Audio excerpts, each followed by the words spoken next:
Berbincangkan tentang kawal selia tarikat di Malaysia, saya terus nak ajukan soalan kepada Dr. Firdaus. Doktor, Negeri Sembilan satu-satunya negeri yang mempunyai enactment tarikat tasawuf Negeri Sembilan 2005. Mengapa enactment ini dilihat penting untuk digubal, dan sejak wujudnya enactment itu, macam mana persepsi masyarakat tentang kewujudannya?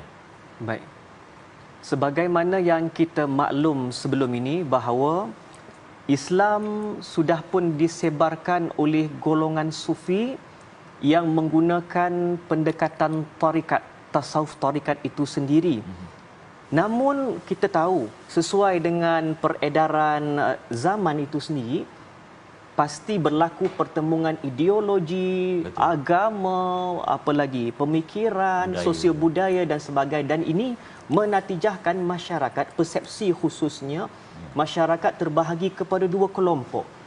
Kelompok yang pertama adalah mereka yang sebetulnya menyedari kewujudan tarikat itu dalam komuniti itu. Dan manakala kelompok yang kedua, mereka yang tak tahu peranan, kewujudan, apa fungsi dia. Bagi kelompok yang pertama, yang benar-benar menyedari kewujudan tarikat tasawuf itu, bagi mereka tidak ada sebarang isu polemik atau kontroversi, sebab dah tarikat tasawuf itu mendarah daging dalam kehidupan mereka, seakan-akan diwarisi daripada satu generasi ke generasi yang lain. Contoh macam kami di Negeri Sembilan, memang tak ada isu langsung kalau nak buat majlis zikir di masjid ke, di rumah ke, ataupun dengan kaedah cara berzikir yang tertentu. Dan benda yang paling penting kita faham, tarikat itu bukan hanya sekadar lingkungan zikir. Tarikat itu luas, bahkan tarikat itu kehidupan. Jadi ada sebahagian kelompok, khususnya yang kedua tadi, yang berhaluan kiri. Mereka ini pertama tidak menyedari spirit penyebaran Islam yang didominasi oleh golongan sufi, tak nampak peranan-peranan tarikat sufi itu bagaimana, dan lebih memarahkan lagi, parah, sebab mereka ini mendominasi masyarakat. Dan akhirnya masyarakat itu memandang tarikat itu sendiri terpalit dengan banyak perkara-perkara aneh, difitnah, banyak hasutan berbaur kebencian. Dan akhirnya kita tahu orang tarikat ni, saudara pengurusi, orang tarikat ni dia tak suka bergaduh. Orang tarikat ni dia tak suka berdebat.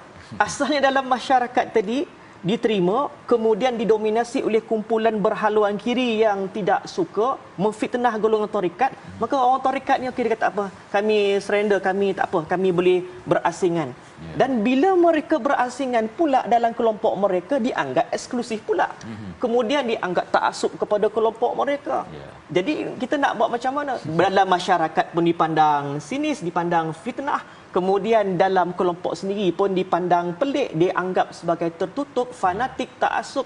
Dan akhirnya polemik yang berlaku menyebabkan tarikat ini diragui. Walaupun dalam waktu yang sama, betul, kita tidak dapat menafikan ada kelompok-kelompok lain yang cuba menempel atas nama tarikat. Dia membawa pegangan dia, fahaman dia, dia letak, dia kata kami orang tarikat. Padahal mereka ini tidak fulfill requirement pun sebagai orang tarikat. Dan mereka tak perform pun sebagai orang tarikat. Melabelkan nama atas nama tarikat, mungkin untuk mencari kepentingan peribadi, mencari pengikut dan sebagainya. Padahal mereka itu bukan orang-orang tarikat. Sebab itu kita sudah sepatutnya mula daripada sekarang pakai istilah tarikat itu tepat pada masanya. Tarikat mestilah dianggap sebagai kumpulan yang sahih, benar, berdasarkan enakmen tarik. Nanti kita akan tengok bagaimana kawal selia ini berlaku. Maka tidak adil kalau kita menisbahkan tarikat sesat, tarikat sesat. Yang sesat itu bukan tarikat, tetapi ajaran menyeleweng tadi yang mengeksploitasi nama tarikat untuk kepentingan peribadi. Maka harus sekarang ini kita memberikan satu sempadan, mana yang tak betul bukan nama tarikat sesat, tetapi ajaran menyeleweng, tarikat is betul. Itu tadi. Allah Allah Allah